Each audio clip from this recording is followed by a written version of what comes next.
Guys வீட்டுக்குள்ள அடுத்த love content start ஆயிடுச்சு போல இருக்கு அப்படின்ற மாதிரி தாங்க இருக்கு. ஆக்சுவலா வியானா எஃப்ஜே இந்த ரெண்டு பீஸும் ஒன்னா சேரும் அப்படின்ற மாதிரி யோசிச்சு கூட பார்த்தது இல்ல.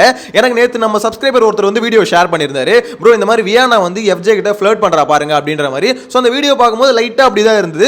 இருந்தாலும் நான் டவுட் பண்ணல. சரி ஓகே அப்படிலாம் இருக்காது. என்ன இருந்தாலும் வியானா வந்து கொஞ்சம் கிளவரான ஆள் தான். ஸோ அது இந்த ட்ராக் எல்லாம் போவாது அப்படின்ற மாதிரி நினைச்சிட்டு இருந்தேன். வியானாவை பொறுத்த வரைக்கும் ஒன்லி கிரிஞ்சு.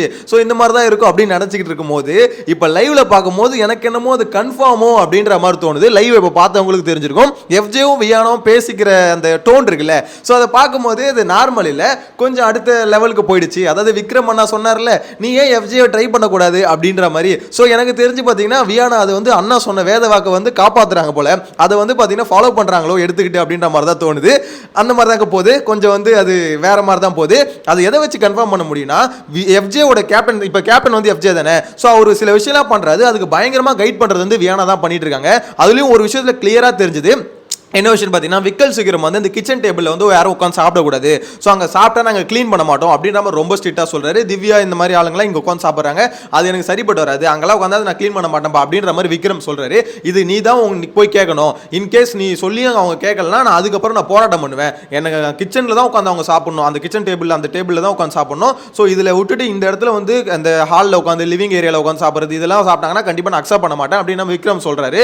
ஸோ இதில் வந்து பார்த்தீங்கன்னா எனக்கு ஒரு மாறுபட்டு கருத்து இருக்குது. அது ஒரு பக்கம் வைங்க. இன்னொன்று இதுக்கு வந்து பார்த்தீங்கன்னா கேப்டன் வந்து ஒரு சொல்யூஷன் சொல்லணும். ஸோ இது கேப்டன் கிட்ட வந்து விக்கல் சீக்கிரம் கொஸ்டின் பண்ணுறாரு. ஒழுங்காக சொல்லிடு கொஸ்டின் பண்ணுறதோட மிரட்டுறாரு. நீ ஒழுங்காக பண்ணு, அதே மாதிரி அவங்க பண்ணாங்கன்னா நான் வந்து போராட்டம் பண்ணுவேன் அப்படின்ற மாதிரி லிட்டரலாக மிரட்டுறாரு. ஸோ அப்போ வியானா வந்து ஒரு பயங்கரமான பாயிண்ட் எடுத்து எஃப்ஜே கொடுக்குறாங்க. இந்த மாதிரி இதை பாரு எஃப்ஜே, இது வரைக்கும் நீ வந்து அங்கே தான் உட்காந்து சாப்பிடணும் அப்படின்ற மாதிரி யாருமே ஒரு ரூலாக போடல, அட்ரஸ் பண்ணவே இல்லை. ஸோ ஃபர்ஸ்ட் நீங்கள் அதை ரூலாக போடுங்க. அந்த கிச்சன் ஏரியாவில் தான், அந்த டைனிங் ஏரியாவில் தான் உட்காந்து சாப்பிடணும் அப்படின்றத நீங்கள் ரூலாக போடுங்க. அதுக்கப்புறம் அந்த ரூலை யார் பிரேக் பண்ணுறாங்களோ அதுக்கப்புறம் நீ ஆக்ஷன் எடு. ஃபர்ஸ்ட் முதல்ல நீ சொல்லு, இவர் சொல்ற மாதிரி போய் நீ டைரக்டா திவ்யா கிட்டலாம் பேசக்கூடாது, முதல்ல ஒரு ரூலை இம்ப்ளிமெண்ட் பண்ணு அப்படின்ற மாதிரி எஃப்ஜேவை ஒரு கலவரத்துல இருந்து வியானா காப்பாத்தி விட்டுருக்காங்கன்னு வச்சுக்கோங்களேன். ஸோ இந்த டிஸ்கஷன் நடந்துகிட்டு இருக்கும் போதே பார்த்தீங்கன்னா ரெண்டு பேரும் கையை கொடுத்துக்கிட்டு அப்படின்ற மாதிரி கையை கொடுத்து ரெண்டு பேரும் பிடிச்சிட்டு இருந்தாங்க. அதுக்கு ஒரு ஜூம் ஒன்று போயிருந்தாங்க. ஆனால் பிக் பாஸ் கேமராமேன் இருக்கார்ல, இந்த மாதிரி மேட்டர்லாம் பார்த்தீங்கன்னா விடவே மாட்டாங்க போல இருக்கு. புடிங்கடா கண்டென்ட்ரா அப்படின்ற மாதிரி பார்த்தீங்கன்னா பயங்கரமா ஜூம் போறாங்க. ஸோ அதை பார்க்கும் போதே தெரிஞ்சது, ஆஹா இது ஓகே, இது வந்து பார்த்தீங்கன்னா அடுத்த லெவலுக்கு போகுது அப்படின்றது கிளியரா தெரியுது. எஃப்ஜேக்கு அடுத்தடுத்த கைடன்ஸ் எல்லாமே வியானா கொடுத்துட்டு இருக்காங்க. பேசுற விதமும் பார்த்தீங்கன்னா மாறி இருக்கு. எஃப்ஜே கிட்ட இதுக்கு முன்னாடி எப்படி வியானா பேசிட்டு இருந்தாங்க, இப்போ எப்படி பேசுறாங்க அப்படின்ற விஷயம் மாறிடுச்சு. இதெல்லாம் ஒரு பக்கம் விடுங்களேன், ஏதோ ஒன்று வியானாவால் முடிஞ்சது கிரிஞ்சு கண்டென்ட். எனிவேஸ் இப்போ வந்து பார்த்தீங்கன்னா அதுக்கு ஒரு அதை தாண்டி ஒரு கண்டென்ட் கொடுக்குறாங்களே, அது வரைக்கும் ஓகே தான். ஆனால் இது ஆதிரை வெளியிலேருந்து பார்த்துட்டு இருந்தவங்களே அவங்களுக்கு எப்படி இருக்கும்னு யோசிச்சு பாருங்க. ஏண்டா எஃப்ஜே அடுத்த ட்ராக்கா போற, நீ அவனை விட மாட்டேன்டா. எனக்கு தெரிஞ்சு ஆதிரை வயல் கார்டில் விட்டுருங்க. 50வது நாளில் உள்ள மட்டும் வந்தாங்கன்னு வச்சுக்கோங்களேன், ஒரு ஆட்டம் ஆடிட்டு போயிடும் அப்படின்ற மாதிரி தான் எனக்கு என்னமோ தோணுது. ஏன்னா ஆதிரியோட கேரக்டர் அந்த மாதிரி, ஸோ ஆட்டிடியூட் லெவல் அந்த மாதிரி. என்ன பொறுத்த வரைக்கும் ஆதிரியெல்லாம் உள்ள விடணுங்க. உள்ள விட்டா இப்போதைக்கு இருக்கிற சுச்சுவேஷன் பார்த்தீங்கன்னா பயங்கரமாக கலவரம் வரும். அதுவும் இன்னும் இந்த வாரத்தில் பார்த்தீங்கன்னா எஃப்ஜேவும் வியானாவும் இன்னும் க்ளோஸ் ஆகிடுவாங்க அப்படின்ற மாதிரி தான் தோணுது. ஸோ இந்த ட்ராக் எங்கேருந்து ஆரம்பிச்சுது அப்படின்ற மாதிரி தான் எனக்கும் தெரியல. ஏன்னா இது ரெண்டுமே அடிச்சுக்கிட்டு தான் இருந்தது. இது பயங்கரமாக ரெண்டு பேருக்குள்ள சண்டை வரும். எஃப்ஜே வந்து பார்த்தீங்கன்னா வியானா மாதிரி மார்க் பண்ணிட்டு இருந்தான். வியானா அந்த ஆட்டிடியூட் ஒரு மாதிரி ரியாக்ஷன் கொடுப்பாங்களா, கியூட் ரியாக்ஷன். ஸோ அதெல்லாம் பார்த்தீங்கன்னா இவன் மார்க் பண்ணிட்டு இருந்தான். திடீர்னு இப்படி இருந்த ஒரு பாண்டிங் வந்து பார்த்தீங்கன்னா திடீர்னு பார்த்தீங்கன்னா இப்படி மாறும் அப்படின்ற மாதிரி எதிர்பார்க்கவே இல்லை. ரெண்டு பேரும் பேசுறத பார்க்கும்போது அது வந்து கிளியராக தெரியுதுன்னு வச்சுக்கோங்களேன். சரி எனிவேஸ் இப்போ இந்த விக்கல் சீக்கிரம் மேட்டருக்கு வருவோம். ஸோ இந்த மேட்டரை வந்து விக்கல் சீக்கிரம் சொல்கிறாருல, இந்த மாதிரி வந்து அந்த கிச்சன் ஏரியாவில் தான் உட்காந்து சாப்பிடணும் அப்படின்ற மாதிரி. இதுக்கு எதுக்கு வியானா அகேன்ஸ்டாக பேசுகிறாங்கன்னா, விக்கல்ஸுக்கு அகேன்ஸ்ட் தான் ஆக்சுவலாக பேசுகிறாங்க. நீ விக்கல் சொல்கிறதெல்லாம் ஃபாலோ பண்ணாத, நான் சொல்கிறது கேளு அப்படின்ற மாதிரி தான். ஆக்சுவலாக என்ன விஷயம்னா, விக்கல் சொல்கிறது பாயிண்ட் ஒரு பக்கம் நியாயமாக இருக்க மாதிரி தோணும். அங்கே தான் உட்காந்து சாப்பிடணும்னு. ஒரு வீடுன்னு இருந்தால் எங்கே வேணால் உட்காந்து சாப்பிடலாம், ஓகேங்களா? ஸோ அப்படின்னும் போது அதை யார் க்ளீன் பண்ணாமல் அப்படியே போட்டு போகிறது, அந்த இடத்துல யார் க்ளீனாக வச்சுக்கல அப்படின்னும் போது அவங்கள தான் இங்கே கொஸ்டின் பண்ணும், கரெக்டா? ஸோ அதை விட்டுட்டு இவர் என்ன பண்ணுறாரு, மொத்தமாக ஒரு ரூல் போடுறாரு. இது லாஸ்ட் சீசன் 7ல நினைக்கிறேன். அப்போ தான் இந்த மாதிரி ஒரு பிரச்சனை வந்து எனக்கு ஞாபகம் இருக்கு. ஸோ நிக்சன் அங்கங்கே உட்காந்து சாப்பிட்டுட்டு இருப்பாரு, யாரும் இந்த மாதிரி கலப்புவாங்க. அப்போ கூட கமல் சார் இந்த மாதிரி சொல்லுவார், அது சுதந்திரங்க, அங்கங்கே உட்காந்து சாப்பிட்டாங்க. நீங்கள் வந்து யார் தப்பு பண்ணுறாங்களோ அந்த தப்பு பண்ணுறவங்கள தான் நீ கொஸ்டின் பண்ணணும். அதை விட்டுட்டு தப்பு பண்ணாத எல்லாரையும் நீ இங்கே போகக்கூடாது அங்கே போடாது அப்படி ரெஸ்ட்ரிக்ட் பண்ணனா அப்புறம் அவங்க வீடு மாதிரியே இது ஃபீல் ஆகுது. இது அவங்க வீடு, அவங்க நினைக்கணும், வாழ ஆரம்பிக்கணும். ஸோ அதுக்கு இப்படிலாம் நீங்கள் ரூல்ஸ் போட்டுட்டு இருந்தால் அது கடைசி வரைக்கும் வீடு மாதிரி ஃபீல் ஆகுது அப்படின்ற மாதிரி கமல் சார் ஒரு இடத்துல சொல்லியிருப்பாரு. சீசன் 7 தான் நினைக்கிறேன், ஐ திங்க். ஓகே, இந்த மாதிரி ஒரு விஷயம் சொல்லியிருப்பாரு. ஸோ விக்கல் சீக்கிரம் பேசும்போது எனக்கு அதுதான் தோணுச்சு. அப்போ அந்த இடத்துல கிச்சனில் தான் உட்காந்து சாப்பிடணும், அந்த டைனிங் ஏரியாவில் மட்டும் தான் உட்காந்து சாப்பிடணும் அப்படின்றது இது ரூலாக போட்டால் அது எப்படி இது எனக்கும் தானே வீடியோ, நான் எங்கே உட்காந்து நான் க்ளீனாக வச்சுக்கலன்னா அப்போ நீ கொஸ்டின் பண்ணு அப்படின்ற ஒரு பாயிண்ட் வந்து பார்த்தீங்கன்னா விஜய் சேதுபதி கேட்பாரா இல்லை விக்கல் சொல்கிற மாதிரி ஏன் ரூல்ஸை ஃபாலோ பண்ணல அப்படின்ற மாதிரி வந்து விக்கல்ஸுக்கு சப்போர்ட் பண்ணுவாரா என்னன்னு தெரியல. எனக்கு தெரிஞ்சு பார்த்தீங்கன்னா இந்த டாஸ்க் இன்னைக்கு ஆரம்பிக்க போதில்ல டாஸ்க்கு, இந்த டாஸ்க்ல இருந்து இந்த எப்படி சொல்றது நம்மளுக்கு ஆல்ரெடி தெரிஞ்ச விஷயம் தான். ஒரேடியா full and full cringe content தான் வரப்போகுது அப்படின்னு நம்மளுக்கு தெரிஞ்ச விஷயம் தான் வச்சுக்கோங்களேன். ஆனால் அதை தாண்டி ஓகே ஏதாவது ஒரு கண்டென்ட் வருமா அப்படின்ற மாதிரி யோசிச்சுட்டு இருந்தோம்ல, ஸோ வருங்க. அதை தாண்டி பார்த்தீங்கன்னா லவ் கண்டென்ட் வரும் அப்படின்ற மாதிரி தான் தோணுது. எனிவேஸ் லவ் கண்டென்ட் கூட வியானா பண்ணிக்கிட்டோம், ஆனால் இந்த கிரிஞ்சு கண்டென்ட் பண்ணாதமா அப்படின்ற மாதிரி தான் சொல்ல தோணுது.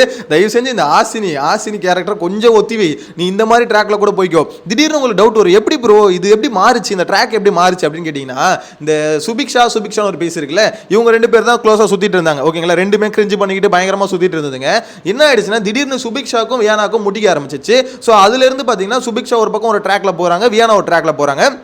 அந்த கேப்டன்சி டாஸ்க்ல அழும்போது கூட வியானா வந்து சமாதானப்படுத்தினாங்க, எல்லாம் ஓகே. ஆனால் 2 பேருக்குமே என்ன ஆயிடுச்சுன்னா, ஓகே உன் இதில் நான் வரமாட்டேன், நான் உன்னை இன்ஃப்ளூயன்ஸ் பண்ணுற மாதிரி உனக்கு ஃபீல் ஆகுதா அப்படின்ற மாதிரி கேட்டதுக்கு ஆமாம் அப்படி தான் ஃபீல் ஆகுதுன்னு சுபிக்ஷா சொல்லிச்சு. ஸோ அதுக்கப்புறம் சரி ஓகே உன்னோட ட்ராக்ல நான் வரல, என்னோட ட்ராக்ல நீ வரல அப்படின்ற மாதிரி 2 பேருமே பார்த்தீங்கன்னா கொஞ்சம் டிஸ்டன்ஸ் மெயின்டைன் பண்ணிக்கிறாங்க. அது க்ளீனாக தெரிஞ்சுக்க முடியுது. ஸோ அதுக்கு டிஸ்டன்ஸ் மெயின்டைன் பண்ணுறதுனால இப்போ பார்த்தீங்கன்னா வியானாக்கு ஒரு ஆள் தேவை பேசுறதுக்கு. ஸோ சுபிக்ஷா தான் இப்போ வந்து அந்தளவுக்கு பேச்சுவார்த்தை ரொம்ப கம்மியாக இருக்குல்ல. ஸோ அப்போ அங்கே ஆள் தேவைன்னும் போது திவாகர் இருந்தார், திவாகர் கிட்ட பேசிட்டு இருந்தாங்க. இப்போ திவாகரும் இல்லை அப்படின்னும் போது ஃபுல் டைம் யார்கிட்ட பேசுவாங்க, சுபிக்ஷா கூட பேசினா இப்போ பிரச்சனை வருது. பிரச்சனைகளுக்கு இது அது வந்து சுபிக்ஷா மேலேயும் கொஞ்சம் தப்பு இருக்கு, இல்லைன்னு சொல்ல முடியாது. ஸோ 2 பேருக்கு பிரச்சனை வருது. ஸோ இப்போ வேற வழி இல்லாமல் என்ன பண்றாங்க, எஃப்ஜே கூட போய் பேச ஆரம்பிக்கிறாங்க. பேச ஆரம்பிக்க நம்ம ஆளை பத்தி தான் தெரியுமே, அதாவது எப்படா சான்ஸ் கிடைக்கும் நம்ம வந்து கொக்கியை போடலாம் அப்படின்னு நம்ம யோசிச்சுட்டு இருப்பாப்ல. எனக்கு தெரிஞ்ச போட்டான் தான் நினைக்கிறேன். கொக்கியை நல்லா வலுவா அந்த கையை பிடிச்சி அப்படியே இப்படி பிடிச்சாங்க பாருங்க, ஹோல்ட் பண்ணாங்க பாருங்க, அங்க தெரிஞ்சது கொக்கி நல்லா பயங்கரமா லாக் பண்ணிட்டுக்கிறான் போட்டு அப்படின்ற மாதிரி சிக்கிட்டாங்க அப்படின்னு நம்மளால தோணுது. ஓகே அதாவது ரொம்ப நாள் ஆச்சுல இந்த லவ் கண்டென்ட் வந்து அரோரா துஷாரு ஓகே புட்டுக்குச்சு. அதே மாதிரி பார்த்தீங்கன்னா இன்னொரு சைடில் வந்து எஃப்ஜே ஆதிரி அதுவும் பார்த்தீங்கன்னா முடிஞ்சு போச்சு. அடுத்து வியானா வந்து எப்படி வெளியே போவாங்கன்னு யோசிச்சுட்டு இருந்தேன். எஃப்ஜே தான் அந்த வேலையை பார்க்க போகிறது எஃப்ஜே தான் அப்படின்ற மாதிரி தோணுது.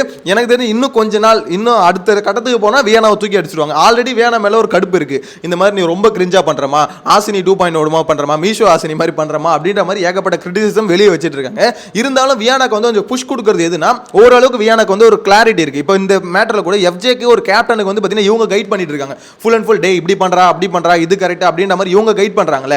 சோ இந்த கைட் பண்ற விதம் பாத்தீங்கன்னா வியானாக்கு அந்த தெளிவு இருக்கு. ஆனா அந்த தெளிவு வந்து பாத்தீங்கன்னா அவங்க கேம்ல ஃபோக்கஸ் பண்ற விட்டு இப்போ வந்து எஃப்ஜேக்கு ஃபோக்கஸ் பண்றது அதுதான் ஒரு மாதிரி கண்டென்ட் மாறுதுன்னு வச்சுக்கோங்களேன். ஆனா அந்த தெளிவு தான் வியானா ஒரு சில இடத்துல காப்பாத்துது. அதுதான் பாத்தீங்கன்னா அவங்களோட டீம் பிஆர் டீமும் பாத்தீங்கன்னா வெளியில அந்த ஒரு 2-3 இடத்துல பாயிண்ட் பேசுறாங்கல்ல, அதை வச்சு பாத்தீங்கன்னா ஒப்பேத்தி எந்த அளவுக்கு அந்த பர்டிகுலர் விஷயத்தை மட்டும் ட்ரெண்ட் பண்ண முடியுமோ அந்த அளவுக்கு ட்ரெண்ட் பண்ணிட்டு இருக்காங்க.